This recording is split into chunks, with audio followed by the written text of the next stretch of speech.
She was halfway through the window when the alarm screamed to life. My son's voice echoed from the hallway, small but sharp. "Dad, someone's in!"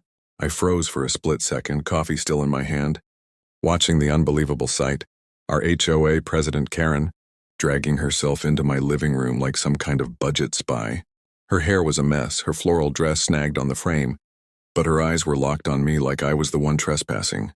"You can't just ignore the HOA rules," she barked, stepping down inside like she owned the place. The shrill alarm kept wailing, and I could hear my kids' footsteps pounding upstairs. Karen reached into her bag and slapped a folded paper onto my coffee table. "Notice of eviction. You've been warned." I almost laughed. Eviction? On a property I bought outright in cash before this HOA even existed? But something in her tone wasn't just annoying. It was dangerous. My phone was already in my pocket, my thumb hovering over a number I'd saved for years but never thought I'd use. Before I could speak, Karen yanked her phone out and started dialing. "I'm calling the police right now. We'll see how tough you are when they drag you out of here in cuffs." She paced toward the door like she was in control, but the sound of tires crunching outside cut her off. 2 police cruisers had already pulled up, fast. And here's the thing, she didn't call them. Her smirk faded when the first officer stepped inside, eyes scanning the scene. He didn't look at me. He looked at her. "Ma'am," he said flatly, "you're under arrest for trespassing and violating a restraining order." Her face went pale. What restraining order?" I leaned back on the couch, finally sipping my coffee. "The one I filed last month." The room went silent except for the alarm still howling in the background, and my son peeking from the stairs, wide-eyed but safe.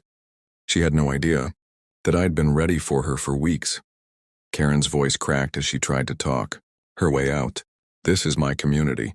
I have authority over every property here." She pointed at me like I was the criminal.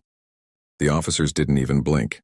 One stepped forward, took her by the arm, and read her rights in a tone so calm it almost made the whole thing creepier. My kid came down the stairs slowly, clinging to the railing. "Dad, is she going to jail?" he whispered. I nodded once, not breaking eye contact with Karen. She was still trying to twist the story. "He's dangerous. He's violating HOA laws. There are rules." The taller officer glanced at me, then back at her. "Ma'am, this property is not under your HOA's jurisdiction. You were served legal notice 2 weeks ago. You chose to ignore it." Her eyes flickered. She didn't know I had that notice, delivered by a federal marshal. This was just the beginning.